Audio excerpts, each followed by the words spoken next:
I've been sent a funny YouTube clip by an anti-woke bloke called Shapiro. Not Shakira, Shapiro. Or Shapiro. No, Shapiro, I'm sure it is. I've never heard of him before. All right. And he is letting rip on Harry and Meghan. Now, Harry and Meghan. In my last episode, I was very sensitive to whatever it was that Meghan went through in particular.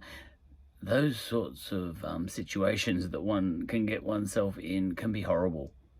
You know, I kind of, and I didn't plan this before I started, but I imagine the situation she found herself in was a little bit like being turning up in boarding school and hating it. You know, like you think it's going to be all right before you go there. When I had a stint in a boarding school, and I loved it, you know. But some kids hated it, you know. And you can imagine them, you know, farm boys, you know, thinking, and your parents saying, "We're going to send you to boarding school, and there's lots of football there, you know. You can play football all day long."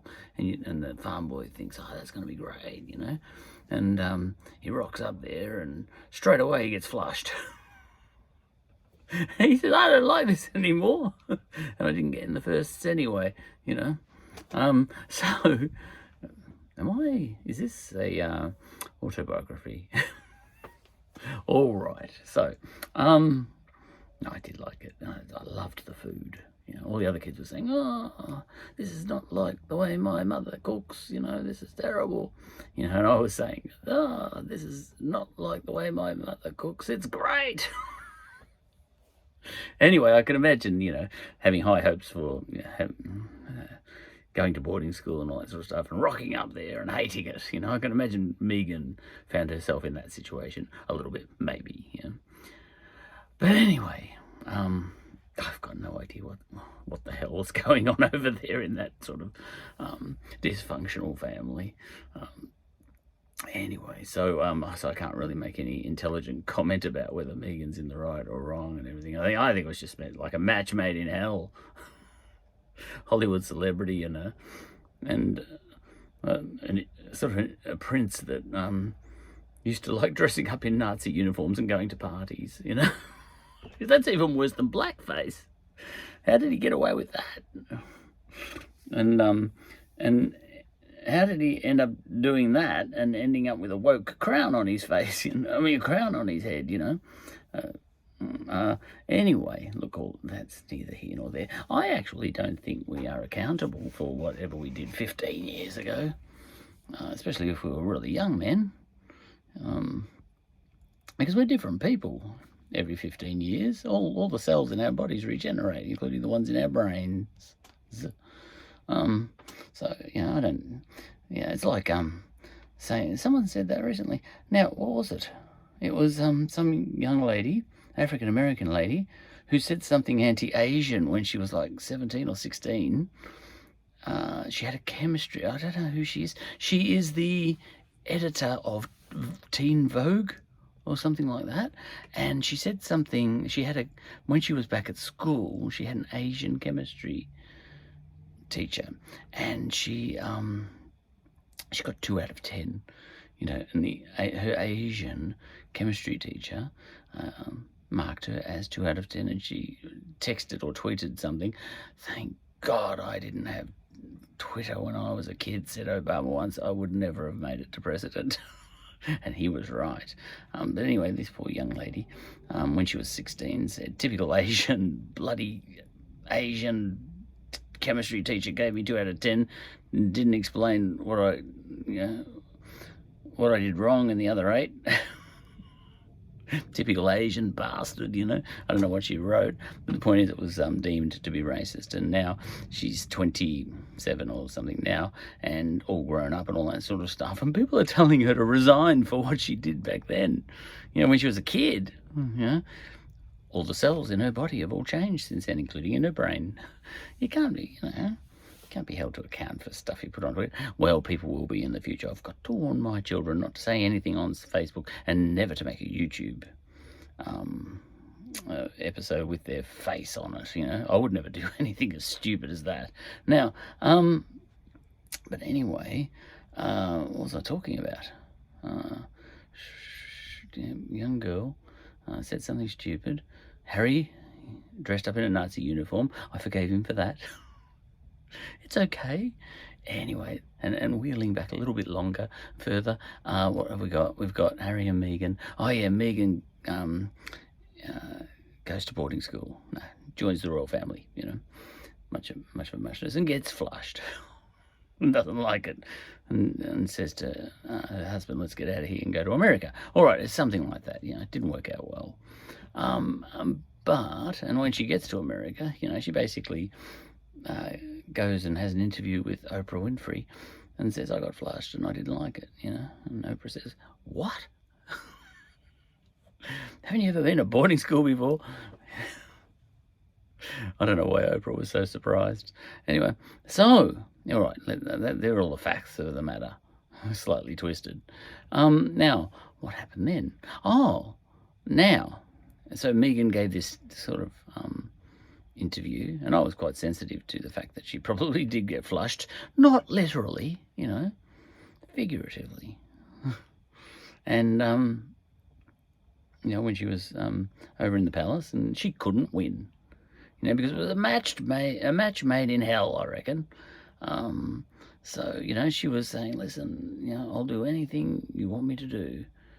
And, I think that's what she said, sort of thing. She became a member of the royal family, and she says, "I put myself at your disposal. I will be, I'll be the next Princess Diana for you." And they sort of looked at her and said, "Yeah, but we don't want you. You're an American celebrity." And we didn't. And Prince Charles was probably thinking, "I didn't even like Princess Diana anyway." So, oh God, how did I get you as a daughter-in-law? What am I going to do here? And I just won't talk to you. Anyway, so look, one way or another, it didn't work out. So I think she was putting herself at the royal family. She said, "I'll be, the flashiest royal you ever did see. I will out Diana." And they said, "That's not what we want. We didn't even like Diana doing that, and we don't want you doing it. And the best thing you can do is just sit in your room and please don't come out. You've been showing your face too much already," I think they said to her. She says, "I've only been out for twice in 4 months." Yeah, that's twice too many. Disaster. It was a match made in hell. Anyway, so she's gone over back to America and taken Prince Harry with her, and she's given an interview to Oprah, and she has said, "I've been flushed and I didn't like it." And now the anti-woke brigade, people like Piers Morgan and Shapiro. This Shapiro, he's the one I'm focusing on here. I didn't hear anything Piers Morgan said, but Shapiro was talking about what Piers Morgan said, so I'll get it secondhand. But I was getting Shapiro firsthand, and he was mocking her mercilessly, actually really ripping into her. And at that point, I was watching him, and he was putting clips of her, saying, and Oprah was asking a question like,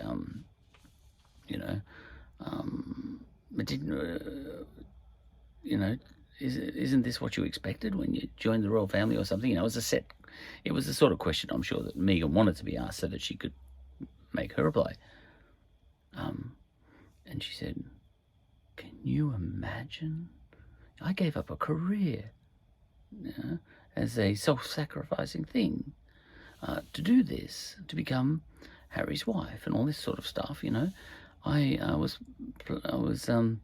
putting myself at their service. I gave up something good, to lower myself to become a princess." And at this point in time, Shapiro, not Shakira, is laughing his head off as she's speaking. And it's this maniacal laugh, And I'm sort of thinking, at that point I was thinking, "Oh, go easy, mate. All right, I'm inclined to agree. with I was as I was listening to Shapiro, I was saying, oh yeah, most of that's probably true, what you're saying, but don't do it in such a mocking tone. It was a match made in hell for her, just as much as it was for the royal family, as far as I could tell. And the reason I say that is you shouldn't completely go for the jugular in situations like this. I don't think, especially if you weren't there. And the reason I say that is, and it's a strange sort of reason, it's not really for Meghan's sake, or worrying that she might commit suicide or someone else might commit suicide, just watching all of this and all that sort of stuff, or anything like that. It's not about any of the grown-ups. What I was thinking as I was watching Shapiro mock Meghan Markle mercilessly and brutally and really make her look stupid and make Harry look even more stupid. What did he call Harry at one stage? Dingbat over here, something like that. Called him an absolute dingbat. Some other, not that word, some American version of that word, Dumbo or something, and he's pretty much laying into these two people, Harry and Meghan. And, arguably you may think, yeah, all right, they deserve it. But you may not, But the only people I was thinking of were their children. Like, they've got this son, Archie, and I don't know anything about him. Well, nobody does, really, because he's only a kid. He's only about 2. And I was thinking, and I think they're having another child. In fact, I'm quite sure they're having another child. I don't think they've had it yet. I don't keep up with these things. And I was thinking, just look, make your point, Shapiro. I happen to agree with a lot of what you're saying, but don't do it in such a mocking tone. That's what I sort of feel. Because what's going to happen is these kids are going to get to age 8 or 9, like my kids. If there was someone, and I saw he had 2 million subscribers or something, if there was someone wildly popular in the world, completely and brutally mocking my wife, like Shapiro was mocking Meghan in the public domain, in a really horrible way and a demeaning way, even if he was right. It was the way he was doing it. And if I was Meghan's kid, I'd hunt him down. And in fact, even if I was Harry, I'd hunt him down. I'd hunt Shapiro down, and I'd get him in a room, and I'd, and whatever happened to him next would, kind of be, he'd kind of deserve it. Although he's got kids then, but the point is he's the one doing the mocking. All right, I saw he had children too. It's not a very good thing what he was doing, the way he was mocking Meghan in the public domain. That's all I really have to say about that.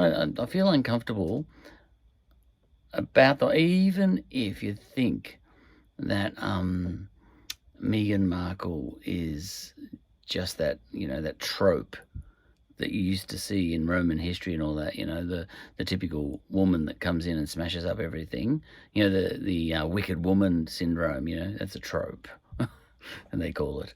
And even if you think Harry's even worse, and I feel critical about it. I feel the same criticisms, to a certain extent, but I don't actually really know them, But, I sense some of what she was saying was, probably bullshit, bull dust. But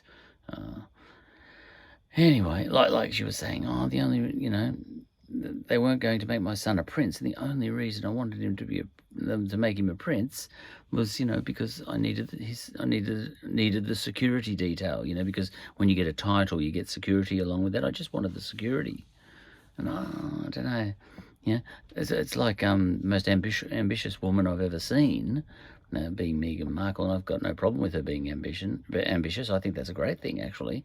But it's like the most ambitious woman you ever saw, saying, yeah, I wanted my son, I'm sort of a victim, and I wanted my son, all I wanted for my son was the title so that he could have the security detail, that comes along with the title. Whereas I wouldn't be. I thought she was more ambitious than that. And I would have respected her more, and if she had have said, "I want my son to be the prince because I'm a bit like Alexander the Great's mother, and I actually don't only want my son to be prince. I want him to be king of the entire world because I'm ambitious, and there's nothing wrong with that." She should have said all that stuff. I'm sure that's sort of in her head. I think that's the real reason why she didn't like being sidelined. I think that's what's happened to her. She's been sidelined and told to hop in a box and not be seen. She's been told to go to her room and not even be seen, let alone heard. And the same goes for your stupid husband, all that sort of stuff. Maybe Prince Charles told him all that sort of stuff. And don't go tweeting stuff and all that sort of stuff. We don't want to hear from you. And your son's not going to get a title and all this sort of stuff. And he wasn't going to anyway because that's royal protocol anyway. I think she was thinking, oh, this is not how I expected it to be. This is not what I thought boarding school was going to be like. And I think she would have been devastated, about all this. I think there was a bit of disingenuity there, but I actually don't feel bad. I don't feel negative towards Meghan Markle if she, if what she actually wanted was to be another Princess Diana. I think there's nothing wrong with her wanting to be that, and for her son to be some sort of, handsome Sir Galahad and all that sort of stuff on the world stage, where maybe she was thinking, oh, little Prince George, whatever his name is, who's William's son, can be the boring king, and my son's going to be the celebrity prince. I've got no problem with all of that. I don't think she was just after ensuring her son's security. I don't think that's what was really upsetting her. And she said that was all that was upsetting her, essentially, that I only wanted this and I wasn't asking for much. I don't want much, But I think, I find that unlikely. I think she was shooting for the stars because she's a very ambitious woman, and good luck to her. And I think she was, what I would call a good mother is one who wanted the world for her son, not just a security detail. But she was talking to Oprah, and she said, I only wanted the title for my son just so that he's got the security, so that my family can be safe. And then Harry's nodding, yes, I just want my family to be safe. I don't want fame, glory, and all that sort of stuff. I doubt it. I think you wanted a lot more than that, is what I was thinking in my mind. And I actually don't even think it's wrong that you wanted a lot more than that. And I don't think it's your fault. This is what I'm thinking. I don't think it's your fault that you were seriously disappointed when you joined the royal family, when they sidelined not only you, but your husband too, Harry, and also your kids, including the unborn one, and also, well, it wasn't even conceived there, but you know what I mean. All right, so, it's a match made in hell. And everyone's a loser, except Oprah. Oprah won. Well, this is what I think. I think all the people that are going for Meghan's jugular are doing the wrong thing. Because this is, I say that only because I just worry about, when little Archie, little kid, grows up, and he's gonna Google all this stuff, and he's going to see Shapiro just laughing like crazy and at his own mother, at Archie's mother, and belittling her and mocking her, and I don't think that's nice. That's all I'm saying. I also think it wasn't very nice of Harry I think Harry threw his father Charles under a bus, when I think Charles tried to do a lot of things for Harry and Meghan and all that sort of stuff, as far as I can tell. But then again, he might have wanted to sideline them as well. It's a match made in hell. That's what I think. And, it's not Meghan's fault or Harry's fault or Charles's fault or anyone's fault. It's a funny thing, because everyone's been telling me that Prince Charles is woke. And they're also telling me that Harry's woke now and Meghan's woke. It's like all these woke people. And, and the bad guy is one woke lot. Harry, Charles, I mixed them all up. Now, Charles is a big fat lefty, isn't he? And so is Meghan. As far as I know, Prince Charles, I think it was I think most people are speculating that, and see, this is what happens when you don't name names when you accuse someone of racism, because Meghan was accusing someone in the royal palace of being a racist, for inquiring after, speculating about what colour skin the kid was going to have. And she was claiming that that was linked to the fact that the kid wasn't going to get a prince's crown and all that sort of stuff. I don't know if there was a connection there, but she said it was these things were in tandem. And the word tandem means connected. So she was saying someone in the royal palace, and everyone's speculating it was Prince Charles, was making inquiries about, well, what colour skin do you think the kid, what colour skin do you think the child's going to have, And, this is the same man who says that when someone asked him what colour young William's eyes were when William was born. I remember this. And he said, it was an indeterminate colour, He didn't. I don't think he even looked at the kid, for all I know. An indeterminate colour, But, Prince Charles, he's a bit of a numbskull, maybe. I don't know. I'm a bit of a numbskull, There's nothing wrong with that. But Prince Charles was maybe it was Prince Charles or whoever it was saying, I wonder what colour the skin. It's like myself. I've got a half Greek wife. And her uncle, who's Greek, and I were wondering whether my daughter was going to come out a monkey. Because, as everyone was saying, my wife was a monkey when she was born. She looked like one. She had big hair. She had all the hair and everything like that. She came out with a full head of hair. And then so did my daughter come out with a full set of hair. She looked like a monkey. Because she's a wog. And that's all right. We love her. There's only two types of people in the world, wogs and people like me who want to be a wog, But anyway, maybe Prince Charles was speaking about, what color, is the child's skin going to be? You just speculate on that sort of stuff when a baby's coming, and you got your daughter-in-law is half Greek, well, in Charles's case, half African American, or whatever she is, quarter African American. Who cares what the percentages are? And he's wondering what, and then maybe as a separate discussion, he's saying, oh, well, with royal protocol and that sort of thing, we're not going to give, your child actually, when it is born, won't be a prince, because my great-great-grandfather, established that as a royal protocol, And then she says, well, those two things that you just said, Prince Charles, are linked. What you just said there is he's not going to become a prince because he's African. I'd really want some proof on that, because he quite likely didn't say that, so to that extent, I agree with this Shapiro fella, on the substance of the facts, of the likelihoods and the, all that sort of stuff. Nobody knows what the facts are, but, if I was going to put $5 on it, I'd probably agree with Shapiro, but I don't feel comfortable. I feel uncomfortable about people like Shapiro and all that sort of stuff just going for Meghan's jugular, because I'm not sure that she's done so much wrong.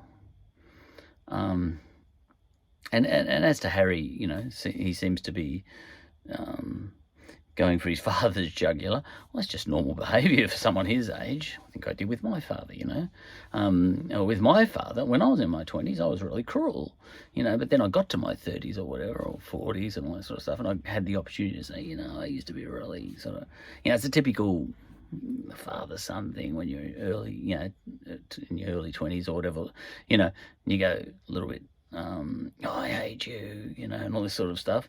And then, but then I got the opportunity, you get a bit older. Harry needs to get a bit older perhaps. I got a bit older and I sort of said, oh, Dad, I've got 3 kids and you had 6. I don't even know how, and you put us all through private school. And how the hell did you do that? That must have been really hard. And he sort of said, and that's the fact of the matter. He poured a lot of money into us and he worked hard all his life, my father, and all that sort of stuff.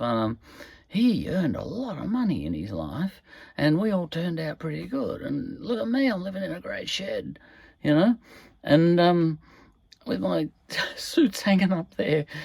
This is like an office ever since I had entered lockdown. But anyway, what I'm saying is I got the opportunity to sort of get a little bit older and say all those sorts of things, and my father ended up saying, that's really nice to hear you say that, you know, and I was glad to get that out, you know, before he died and all that sort of stuff. And you sort of think, Harry is more, and you can forgive Harry for that, but he's back at this level where his father, I think, has clearly just gifted him heaps of money. And I think in Harry's case, into the millions, you know, the millions. And right now, you know, like in this interview, he's saying things like, oh, I feel let down by my father, you know. So, and I know it's not just about money and all that sort of stuff. I say, oh, what are you expecting, you know? You know, you haven't got a perfect dad. Big deal. You know, I'm not a perfect dad to my kids, you know, but I don't want them going in public with 5 billion viewers speaking to Oprah and say, oh, my father let me down. I'm not going to put that, you know. My father, you know, like in the end, I realised my dad did the best he could, and all that sort of stuff. He got married young anyway. What do you expect, for goodness sake, you know? But anyway, all that aside, you know, I probably agree with a lot of the guesses that Shapiro was making, but I wasn't comfortable, you know, with the mocking tone with which he went for Meghan's jugular, and even more so, Harry's jugular. Yeah, I'll leave it at that. That'll do. There's more to be said on that, of course, but that's enough from me.